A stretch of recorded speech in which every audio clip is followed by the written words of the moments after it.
In this video, we will discuss about the exercises of Give Me a Break.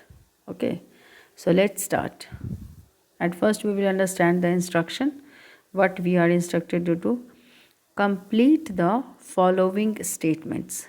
Following means जो नीचे statements लिखे हुए हैं उसको आपको complete करना है. On the basis of your reading of the passage, जो हम लोगों ने passage पढ़ा, text पढ़ा, कौन सा text? Give me a break. उससे ये statement दिए हुए हैं, but they are incomplete. They are incomplete and we are supposed to complete them. First one है तुम्हारा क्या है? Pranay went to the counselor. हम लोगों ने टेक्स्ट में देखा था कि प्रणय काउंसलर के पास गया था. किस लिए गया था? Because he wanted her to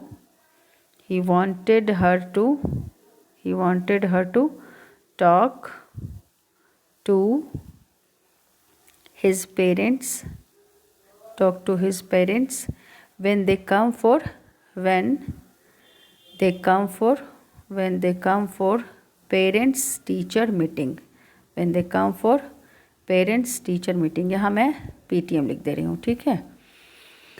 so first में देखो क्या चीज़ है, इसमें यही लिखोगे. हम लोगों ने देखा भी था कि प्रणय किस लिए गया था काउंसलर के पास? बिकॉज ही वांटेड हर, वो चाहता था कि काउंसलर किससे बात करे? To talk to his parents when they come for PTM, parents teacher meeting. Okay, next देखते हैं.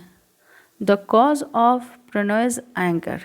दूसरे में क्या था? हम लोगों ने टेक्स्ट में देखा कि प्रणय जो कि एक टीनेजर है वो गुस्से में है, उसे गुस्सा भी है और बीइंग अपसेट भी है, वो अपसेट भी है. उसका कारण क्या था? The cause of Pranay's anger and being upset was that he wanted.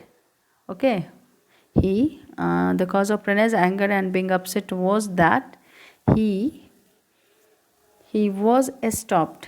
हम लोगों ने उसमें देखा था कि वो गुस्सा क्यों था? क्योंकि he was stopped from doing what he wanted to. He was stopped from doing anything. He wanted. और दूसरी बात क्या थी? एक तो ये रीज़न था, he was stopped, उसे रोका जाता था from doing anything he wanted and was told. और दूसरी बात क्या थी? he was told to do and was told to do everything. He was told to do everything he did not want to. He did not want to. Okay, दूसरा ये हो गया, इसको लिख लेना. थर्ड में है Pranay thought his mother was better than his father. हम लोगों ने जब टेक्स्ट में पढ़ा था तो क्या देखा था कि प्रणय को ऐसा लगता है कि हिज मदर, उसकी माँ जो है वो ज़्यादा अच्छी है दैन हिज फादर. बिकॉज क्यों? Because she did not yell at him. She did not yell, YELL. इसके लिए दूसरा वर्ड तुम शाउट भी लिख सकते हो, ऐसे लिख सकते हो, शी डिड नॉट येल और shout at him. Okay, next में आते हैं. हाउएवर, एक चीज़ सही था कि वो समझता था कि उसकी माँ अच्छी है, लेकिन however she too added to Pranay's stress. लेकिन बाद में वो कहता है कि लेकिन वो भी उसके स्ट्रेस का कारण है. क्यों? क्योंकि हम लोगों ने टेक्स्ट में देखा था, लिखा हुआ था कि प्रणय का कहना था उसकी माँ बेटर है उसके फादर से, लेकिन वो भी उसके स्ट्रेस का कारण बनती है जब वह उसके फादर के व्यू पॉइंट और उनके एक्शन को दोनों को सपोर्ट करती है. तो यहाँ पर लिखोगे however she too added to Pranay's stress by supporting. S यहाँ पर है कि S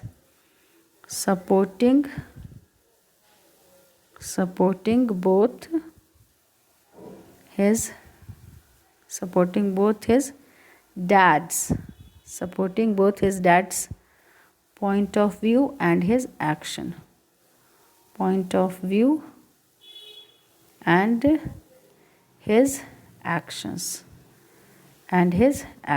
यानी उसके पापा जो उसकी माँ जो है उसके फादर के व्यू पॉइंट्स को और उनके एक्शंस को दोनों को सपोर्ट करती थी। यानी उसके फादर जो भी कहते थे तो माँ कहती थी कि हाँ ये सही है, और ये भी प्रणय के स्ट्रेस का एक कारण होता था। ठीक है, नेक्स्ट में आ जाओ। नेक्स्ट क्या है, अब देखो, Pranay's friend added to the misery of his parents.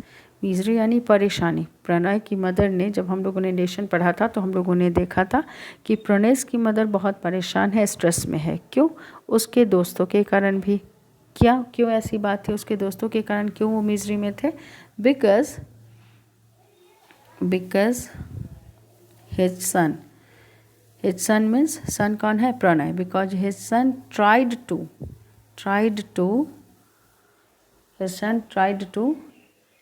keep up मतलब मेंटेन करना। keep up with the same standard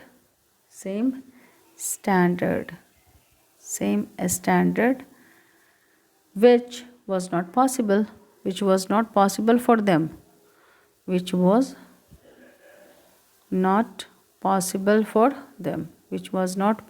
for them, क्योंकि वो लोग इतने रिच नहीं थे।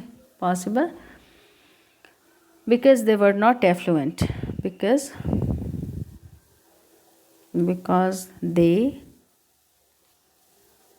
they were not that affluent। Pranay की मदर क्या बोलती है? देखो, हम लोगों ने टेक्स्ट में देखा कि प्रणय के फ्रेंड जो थे वो बहुत रिच थे, और प्रणय भी चाहता था उन्हीं की तरह स्टैंडर्ड मेंटेन करना, जो कि पॉसिबल नहीं था उन लोगों के लिए, because they were not that much affluent. Affluent के लिए दूसरा वर्ड क्या यूज़ करोगे? रिच। ओके, अब आते हैं नेक्स्ट क्वेश्चन, देखेंगे क्या है। नेक्स्ट क्वेश्चन है, थिंग्स वर डिफ़िकल्ट।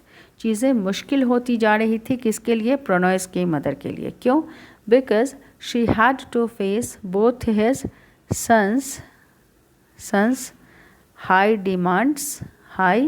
demands, और दूसरा में क्या लिखोगे? high demands and her husband's constant high demands, and things were difficult for Pranay's mother because she had to face both his sons high demands and her husband's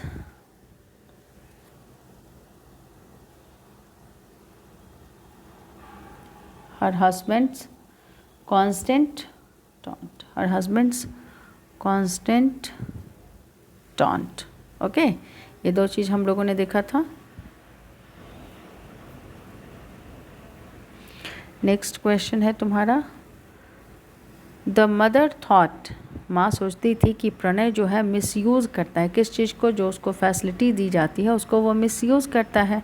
this is evident, और ये clear भी है। Evident यानी clear. जब हम लोगों ने text पढ़ा तो उसमें देखा कि ये चीज़ क्लियर है from the fact that he used, क्या कर लेता था वो? ही यूज्ड ₹500 कार्ड्स। ही यूज्ड ₹500 कार्ड्स। ऐसे लिखोगे, ही used a card worth ₹500 in a week or 10 days। fact that he used a card worth ₹500 in a week or 10 days। 10 days ऐसे तुम digit में मत लिखना, टी एंड वर्ड्स में लिखना 10 days। अब देखो लास्ट में वो बोलती हैं, my poor girls is what Pranay's mother felt for her daughter. अपनी बेटियों के लिए वो क्या बोलती हैं? Poor means helpless. क्यों भाई? She felt so because they were contented with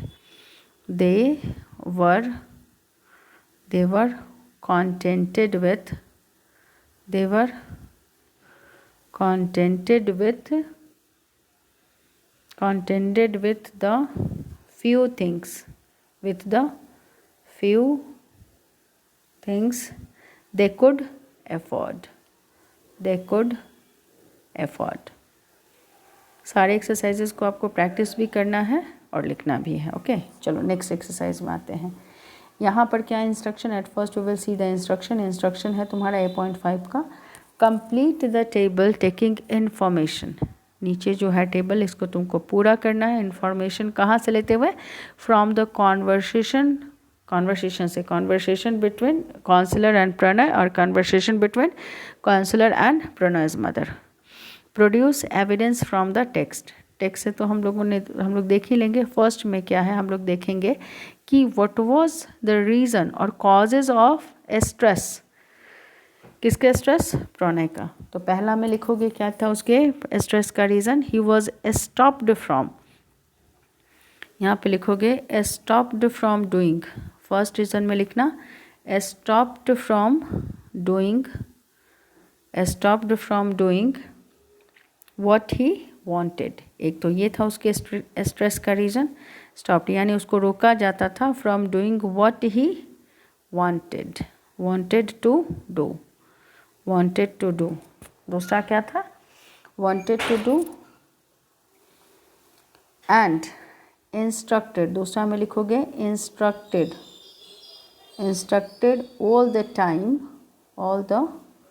time instructed all the time by his parents. ये उसके स्ट्रेस का दूसरा रीज़न था, bye his parents.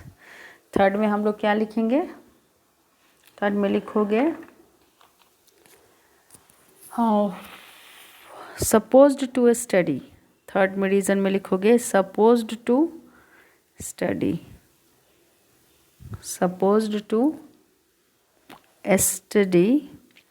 every day, supposed to study every day for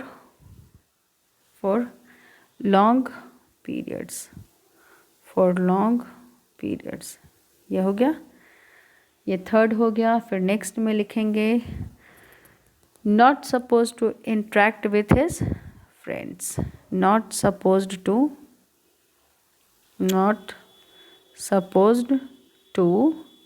interact with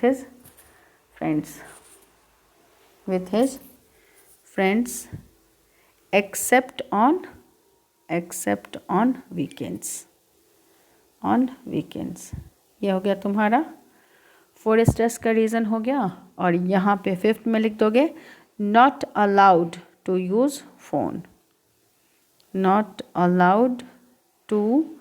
use phone, यहाँ पर ध्यान रखना, यहाँ पे जगह नहीं मिलने के कारण मैं एक एक पॉइंट लिख रही हूँ। वैसे आप अपना जब नोटबुक में लिखोगे तो इसको आप बना के, आपके लिए मोर देन इनफ स्पेस होगा, आप लिख लोगे, ठीक है। अब हम लोग देखेंगे causes of stress that Pranay's mother face because of Pranay. तो उनका क्या क्या स्ट्रेस था, स्ट्रेस का कारण क्या था। फर्स्ट वन यहाँ पे लिखोगे Pranay was defiant disobedient, Pranay was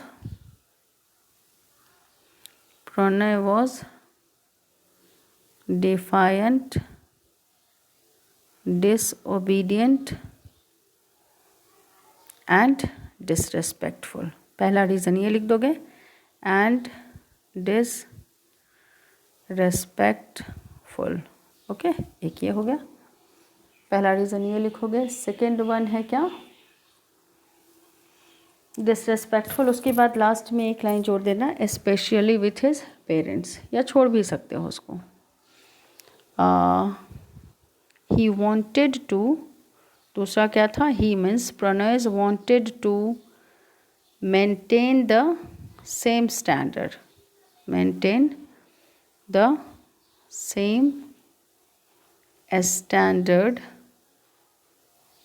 same standard like his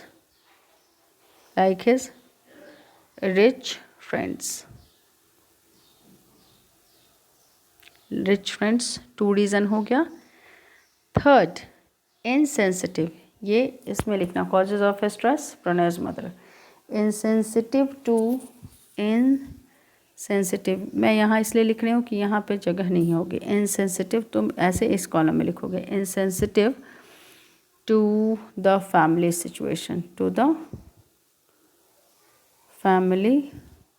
families situation, family's situation. Okay, अब होगा spend hours and hours on the telephone. Spends, who spends? Pranay spends hours and hours and hours on the telephone,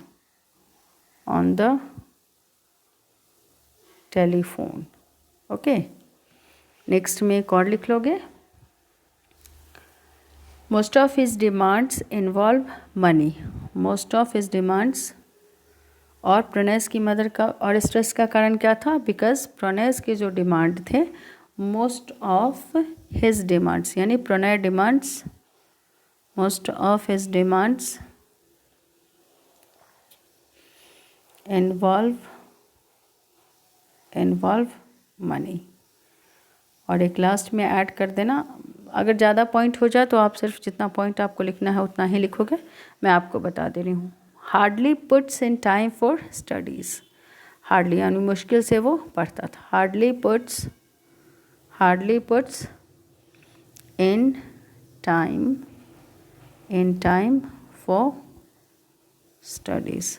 okay, यह हो गया यहाँ तक। अब next exercise अगले video में।